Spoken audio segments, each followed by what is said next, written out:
Two white Risso's dolphins living in the same Pacific Ocean on opposite sides. Hamada, on the western side of the Pacific, lives in Taiji, Japan, while Casper lives on the eastern side near Monterey, California. Two very similar dolphins living very different lives. But before we get to their story, some background information about Risso's dolphins.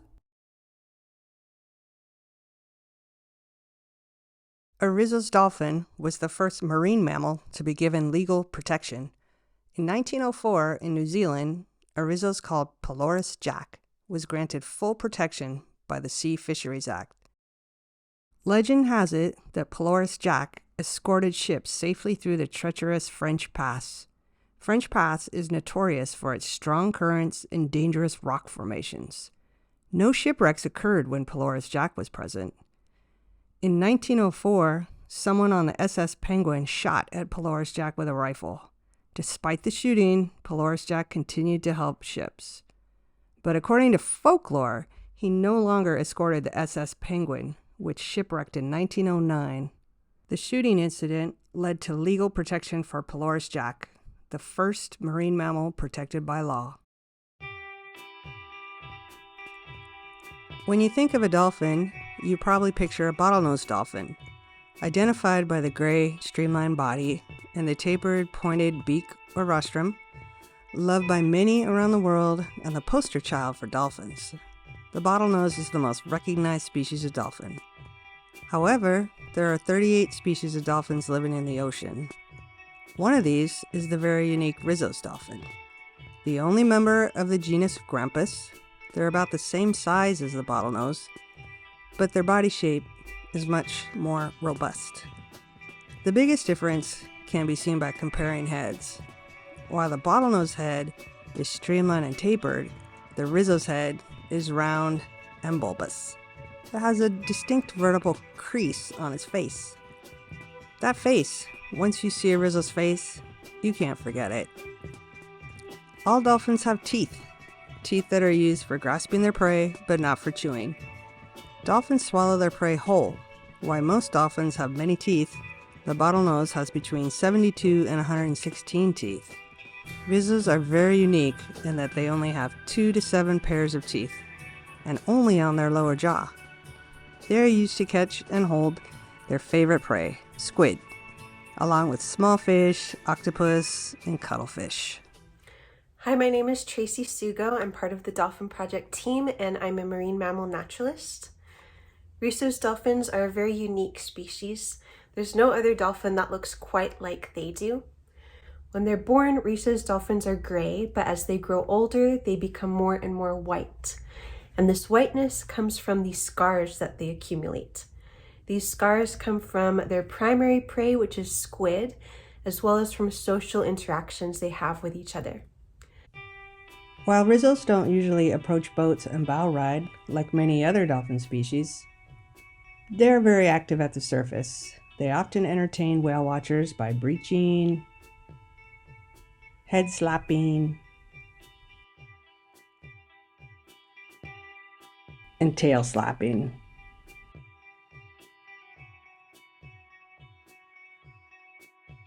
And just being playful with one another.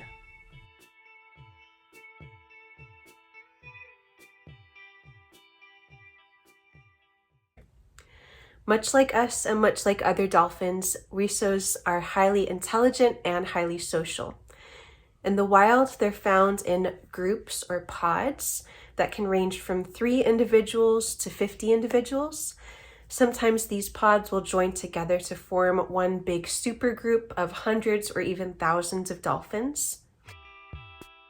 It is these pods that boats on each side of the Pacific Ocean head out to search for. Across the Pacific Ocean, 5,462 miles apart, boats leave their local harbors daily for very different reasons. Monterey, California, in the United States, is known for its breathtaking natural beauty and is a feeding ground for many migrating and resident whales and dolphins. Its seafloor topography includes the Monterey Bay Canyon. Over a mile deep, it allows deep water species to be seen close to shore. Taiji, Japan, lies across the Pacific Ocean and has equally breathtaking natural beauty. It too has unique seafloor topography. Just outside the harbor lies a series of large rock formations, which can act as an underwater funnel that can be used to help guide dolphins to a cove, which was made famous in the Academy Award-winning documentary, The Cove.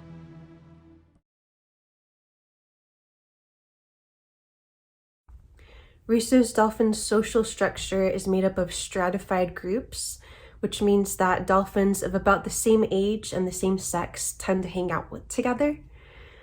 For example, younger males will hang out with younger males, and older males will hang out with older males. And then there are also nursery pods, which are made up of adult females and their offspring.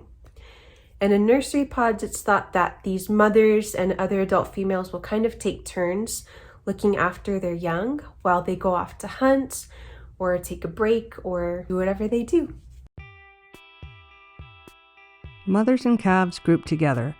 They tend to stay closer to shore in shallower waters. This is when the calves are most vulnerable to natural predators such as killer whales and sharks. This movement closer to shore brings them closer to whale watchers, but also closer to their biggest predators, humans. Today, on both sides of the Pacific Ocean, Rissos are spotted. In Monterey, the boats are loaded with local cetacean lovers and tourists from around the world, hoping to get a look at whales and dolphins and armed with cameras and binoculars. In Monterey, the boats work as a team. Each boat will let the other boats know what species of whale or dolphin they have found and where, so the other boats may join them. The boats in Monterey keep a respectful distance.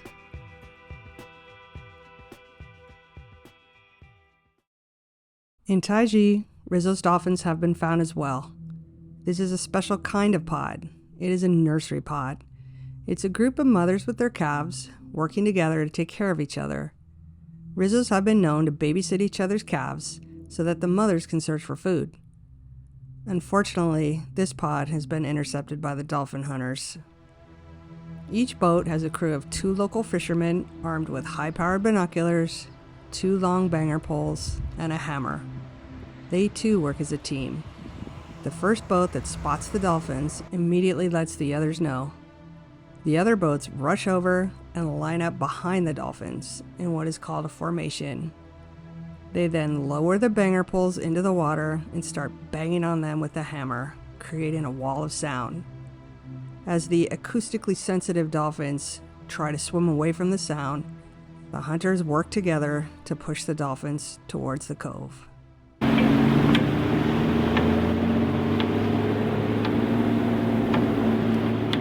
The only sounds surrounding the Risso's pod in Monterey are cameras clicking, oohs, ahs, wows, as the pod is watched and appreciated.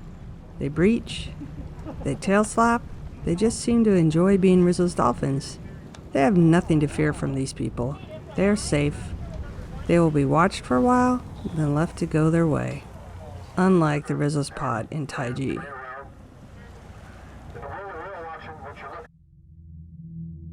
The nursery pod in Taiji is harassed and chased. With each boat constantly banging on the poles, the dolphins cannot escape the noise. Sound is amplified underwater, so it must be unbearable for them. They seem to sense they are in danger and try to head out to the open ocean, only to be met by the wall of sound that pushes them closer and closer to the cove.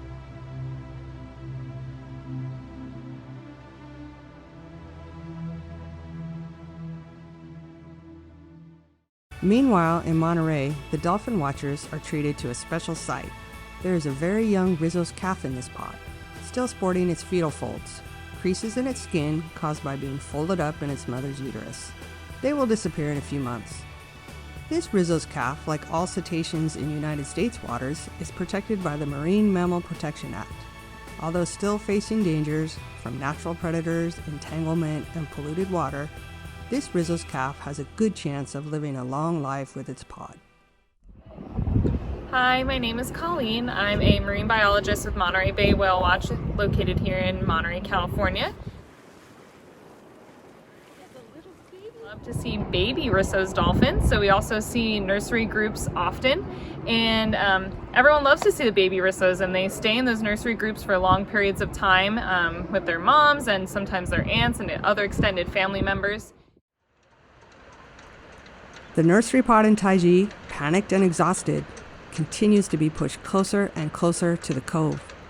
It is impossible to understand the terror these mothers must feel as they desperately try to protect their calves. The hunters are relentless. The dolphins cannot escape the sounds. Older Risso's dolphins can hold their breath for about 30 minutes and dive about 1,000 feet.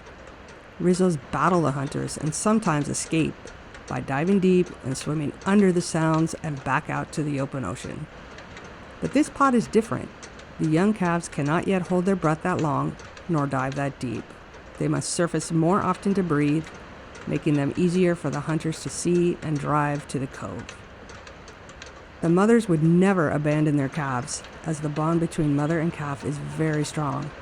The hunters know this and use it to their advantage. They are able to push the nursery pod into the cove, where a net is dropped behind them. They are now trapped in the cove with no possible escape. The nets seal their fate. They will spend their last moments together as a family in the cove while the hunters make their preparations. The pod swims closely together, seeming to draw comfort from each other. They have no idea of the horrors they are about to be put through. How could they? Risso's dolphins have no concept of cruelty. Rissos are slaughtered for human consumption, as well as captured, trained, and sold to marine parks both within Japan and around the world. The dolphins are pushed closer and closer to shore. More nets are dropped behind them to ensure there is no escape. As their space becomes smaller, skiffs come directly at the dolphins. The hunters have been documented running into and over dolphins during this process many times. They turn their boats around and use both the sound and the prop wash created by the engine to terrify the dolphins and push them closer and closer to shore. A deep water species, the Rissos panic as they are forced into shallower and shallower water. Their swimming becomes frantic as they realize there is no escape. Dolphins have been documented hurling their bodies onto rocks in futile attempts to escape, as well as getting tangled in the nets used to confine them. This pod seems too exhausted to fight. It's impossible to know just how long it took to drive them into the cove, but their fatigue shows. The mother's concern is undoubtedly for their calves much more than for themselves. Trainers from the local captive dolphin facility, the Taiji Whale Museum, enter the cove alongside the hunters. Once the pod has been driven into very shallow waters, divers will pounce on them and drag them to the shore, where they will be tied by their flukes and inspected by the trainers to decide if any are suitable to be taken for captivity.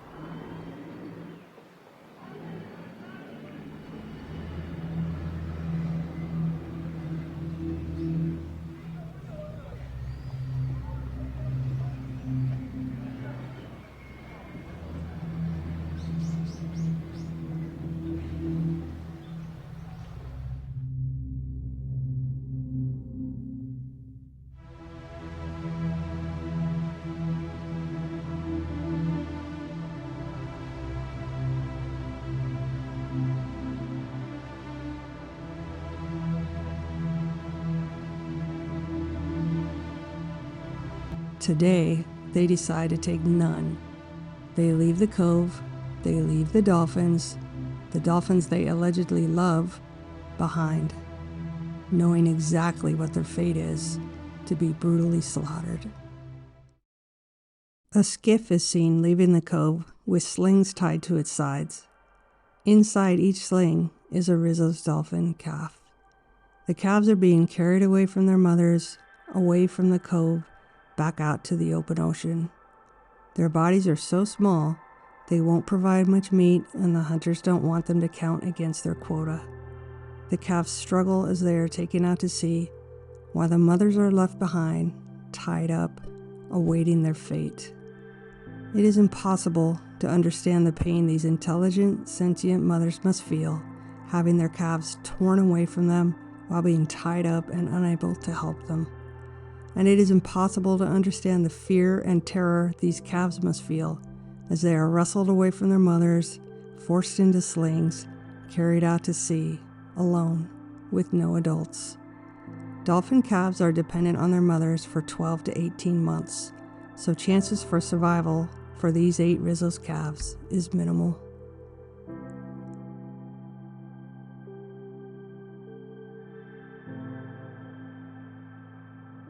Each of the 8 mothers has been slaughtered. Their bodies will be dragged out of the cove and taken to the butcher house, where the processing will begin. They will end up packaged and available for purchase in local grocery stores.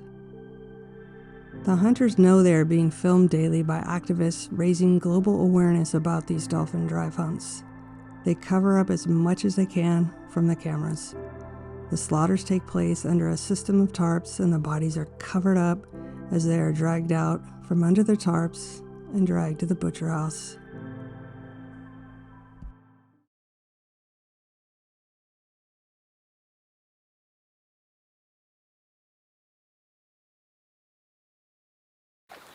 イルカの家族が追い込まれて、母親のイルカや大人のイルカがここで殺されたり、水族館用に生け捕りにされたりして、でも赤ちゃんのイルカや子供のイルカが肉にもならないし、生体販売もしないっていう時、この沖に連れて行って海に捨てるんだけど、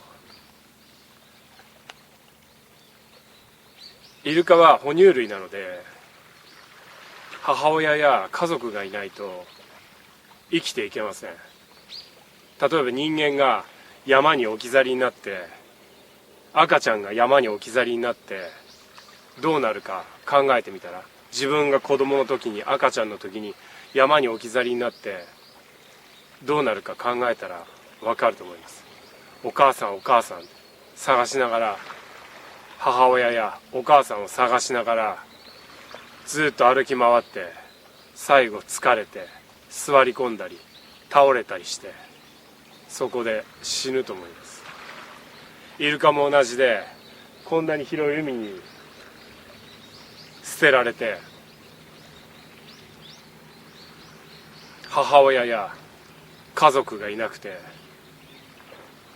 クリックしながらお母さんをずっと呼び続けて、くるくる泣きながらずっと泳ぎ続けて、それで子供は死ぬと思う。本当にかわいそう。もうそういうことをしててはいけません。Risso's dolphins are pregnant for 12 to 18 months before giving birth to a single calf who will be dependent on its mother for a year to a year and a half. The mother-calf bond is strong and long-lasting. Calves remain with their mothers for 4 to 6 years. A mother must help her newborn calf to the surface to breathe. She will assist her calf with loving care until the calf learns the breathing rhythms required for life in the sea. Unfortunately, this calf will never take a breath. Imagine a species so sensitive, with a maternal instinct so strong, that a mother would almost reverently balance her dead calf on her rostrum and carry it with her. Dolphins have been documented pushing their dead calves along for weeks and even months. Compare that to the feeling these mothers must have endured as their calves were ripped from their sides, dragged away from them, calling out in distress, and the tied-up mothers unable to help. 肉にもならないし、生体販売もできない。そうやって家族全部を追い込んでくるのが追い込み漁だし、いらない赤ちゃんや子供は海に捨てるのがこの大地で行われているイルカの追い込み漁です。本当にかわいそうだし、今すぐにやめなければいけません。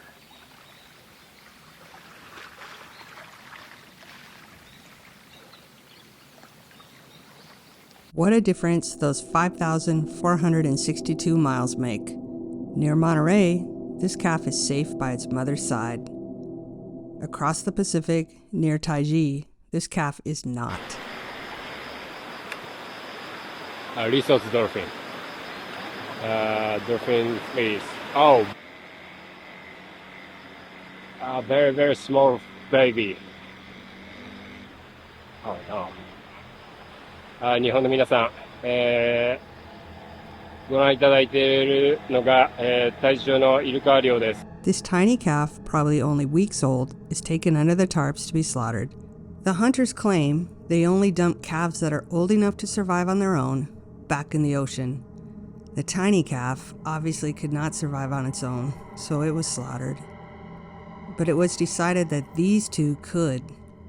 What the hunters failed to consider is the complex social structure of these dolphins. Without adult guidance, without their pod, these two are unlikely to survive. These two calves, covered by tarps to hide them from the cameras that document, ripped from their mother's sides, struggle as they are carried back to the open ocean without their mothers, without their pod, to be dumped and left alone, terrified.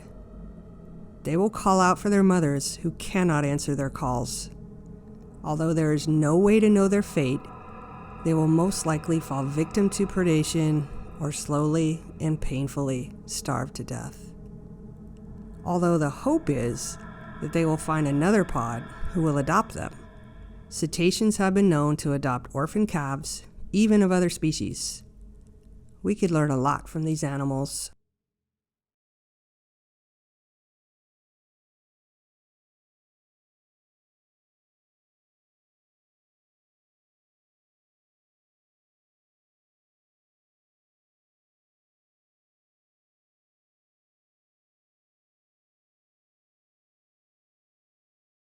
This is Hamada. This is Casper. Both Risso'sdolphins, both born into family groups, both born with unique all-white coloration. Neither was rejected because of their rare color. While Casper still enjoys his freedom and family, Hamada was ripped away from his family, while his family was brutally slaughtered. Both were first seen by humans in 2014. They've both been watched by humans ever since, but in very different ways. Hamada and Casper. Many similarities, but their stories couldn't be more different. This is Casper's home, the vast Pacific Ocean, where he has the freedom to do as he chooses.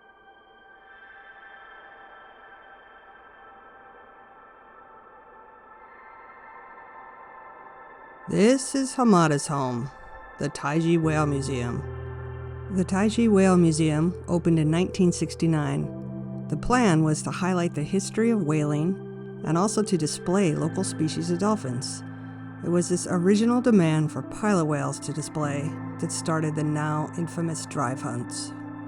The Taiji Whale Museum is a captive facility where dolphins captured in the drive hunts are on public display.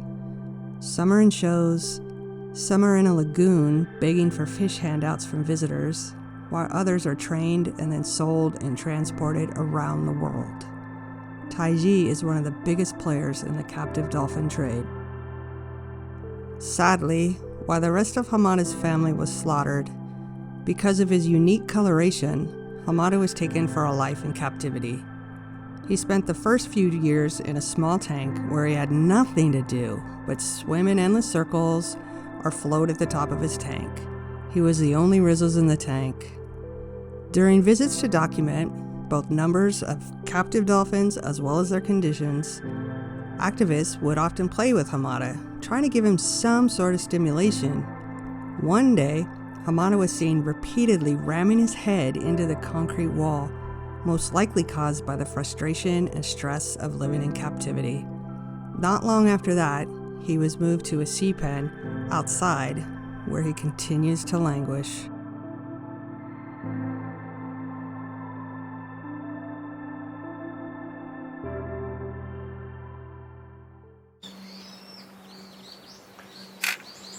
ここにイルカが追い込まれてきて、でここから世界中の水族館に売られるために連れて行かれるのをいつも見てるんだけど、もうこれからイルカが一生狭い生けすやプールに監禁されて、ずっと人間のお金儲けのために芸をさせられることを思うと、ずっともう二度と家族に会えなくて、ずっと海に戻れないっていうことを考えると、もう本当に申し訳ない気持ちになります。もう人はなんてことをしているんだ。その死ぬまで狭いプールや生けすに監禁されて芸をさせられ続けるので、本当にひどいことだと思います。もうイルカたちに申し訳がない限りです。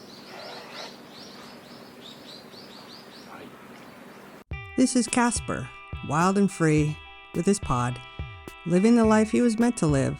Supporters of Taiji's drive hunts in captivity have stated that both Angel, a white bottlenose dolphin captured in Taiji, and Hamada were rescued, as white dolphins are often rejected by their pod and more susceptible to predation because of their white coloration. Casper has been spotted frequently in Monterey, probably due to the abundance of squid. Casper's never alone and appears to be thriving. It's been 8 years since he was first spotted. He's not been rejected by his pod, nor has he been a victim of predation. Instead, he continues to live the life he was meant to live. He's free. Free to swim in a straight line, free to go where he wants, when he wants, free to eat what he wants, when he wants, free to be a dolphin. Hamada and Casper, two very similar dolphins with very different lives. So we've been seeing Casper, the likely albino Risso's dolphin, since 2014. We first saw him as a very young calf, so we've been able to watch him grow up over these last 8 years, and he's fully integrated with all of the pod members. He's always with other Risso's dolphins, and marine animals are a lot different than terrestrial animals, where sometimes deer, for example, will ostracize an albino animal, but cetaceans don't do that. They accept everyone, they stay fully integrated into the pod, and it's really amazing to see him swimming around with his family and friends. While there are other mammals that live in groups, and all mother-offspring bonds are strong, the social organizations of dolphin is more complex and the bonds are stronger. Current research indicates that Risso's dolphins form lifelong stable groups. Rissos stick together in the best of times as well as the worst of times. Rissos in the cove huddle closely together and can only be separated by human interference. Research into brain anatomy tells us why.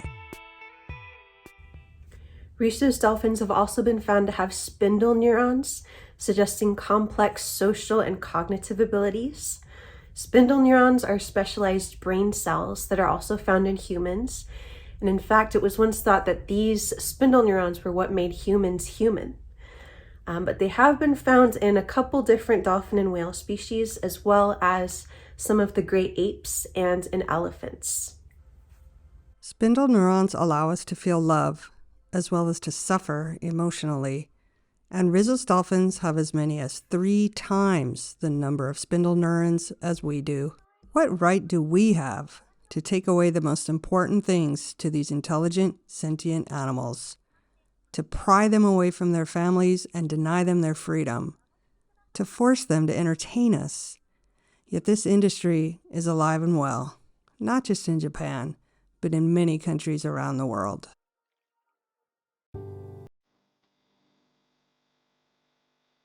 Hamada and the other dolphins at the Taiji Whale Museum are not the only ones who languish. The captive dolphin trade is big business in Taiji. Dolphins are trained and sold to aquariums both in Japan and around the world. China, with its growing number of aquariums, has been Taiji's best customer recently. In 1993, the United States banned the purchase and importing of dolphins captured in the Taiji drive hunts, citing the inhumane capture method as the reason. It's still legal to capture dolphins in the United States with a permit for research or education, although no new permits have been issued since 1989. However, rescued dolphins are often deemed unreleasable and kept for display. Free Willy first brought the issue of cetacean captivity to the public eye in 1993. Marine parks and aquariums recognized the negative attention that wild captures would create, thanks to films like The Cove and Blackfish. Instead, relying on captive breeding and trading to keep their tanks full. But one must ask, is the life of a dolphin born into captivity any better than the life of a wild dolphin captured and forced into captivity? The United States may no longer purchase dolphins from Taiji, but there are about 400 captive dolphins in facilities such as aquariums, theme parks, even dolphin-assisted therapy across the United States. Here in Taiji, another unique Risso'sdolphins languages, he is called Yuji. He's a piebald color, mostly white, but with patches of gray. He was also captured in 2014, just 3 weeks before Hamada was captured. He was kept in a sea pen in the Taiji Whale Museum for the first 2 years, but he didn't do very well. He seemed to be bullied by other dolphins and also seemed susceptible to skin infections. He was moved out to the sea pens in Moriora Bay sometime between the end of the 2016 season and the start of the 2017 season. That means Yuji has lived in this tiny little box floating in a bay for the past 6 years. There are several facilities in the business of training and selling dolphins in Taiji, and also holding their own captive dolphins to entertain tourists. A huge part of Taiji's economy revolves around captive dolphins. The number of dolphins kept in Taiji fluctuates with captures and sales, but a recent survey done by Life Investigation Agency revealed a total of 269 dolphins being held in Taiji.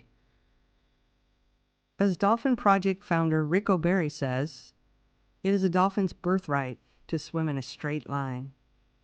What right do we have to take these animals from the ocean, rip them away from their families, confine them, and force them to entertain us, instead of living their true lives in the ocean with their families, traveling, playing, socializing, just being dolphins, and living the life they were meant to live? A Japanese news story about the Taiji drive hunts interviewed a dolphin hunter, and he said, "As long as people want to see dolphins in aquariums, I will keep catching them." That really says it all. But there is hope. More and more people are raising their voices for dolphins. You don't have to go to Taiji and document the hunts. You don't have to go to protests to help dolphins. The link between the captive dolphin business and the hunts in Taiji is undeniable. The money from capturing, training, and selling dolphins keep these hunts profitable. It's a supply and demand business. We can remove the demand. If you love dolphins and want them to be wild and free, don't support any facility that holds dolphins captive. No dolphin show, no swimming with captive dolphins, no dolphin trainer for a day, no dolphin-assisted therapy. There's one simple yet important thing everyone can do. Don't buy a ticket.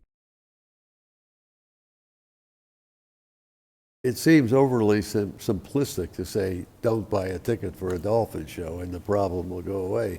But actually, that is the solution. So please, tell your family, your friends, your neighbors, don't buy a ticket for a dolphin show. 今ここで捕まっているイルカたちは世界中の水族館にイルカショーをさせられるために売られていくイルカたちの在庫です。世界中の水族館でイルカたちが死んだり新しく建設されたり、皆さんがイルカショーのチケットを買えばここのイルカたちが売られていきます。イルカショーのチケットを買わないでください。Don't buy a ticket. イルカショーのチケットを買わないでください。We all enjoy the freedom of running, playing, traveling, being with family. Don't deprive dolphins of their freedom. Don't buy a ticket. イルカショーのチケットを買わないで。Don't buy a ticket to a dolphin show. There's no greater joy than seeing a dolphin in the wild, as nature intended. イルカショーの裏側は実はとても残酷です。イルカショーのチケットを買わないで。Help us cut this off at the source and vote with your feet. Don't buy a ticket. Thank you. Don't buy a ticket. Jangan beli tiket. Chiketo kowanai. Thank you, terima kasih, arigatou gozaimasu. Don't buy a ticket to a dolphin show. イルカショーに行かないで。Don't buy a ticket. Koop geen ticket voor een dolfijnenshow. イルカショーに行かないで。N'achètez pas des billets. Don't buy a ticket. No compres un boleto. イルカショーのチケットを買わないで。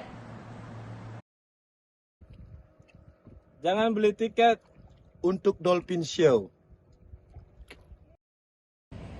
Don't buy a ticket.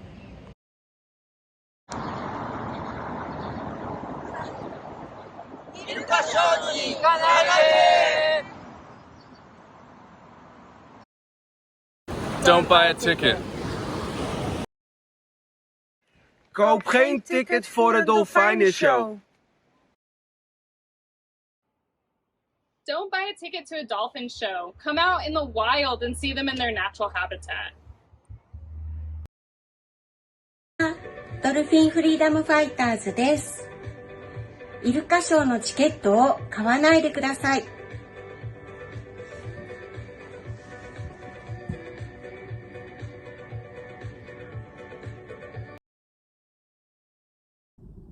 If you love dolphins, respect dolphins. Respect their right to freedom. Don't buy a ticket to any facility that holds dolphins in captivity. Let them just be dolphins.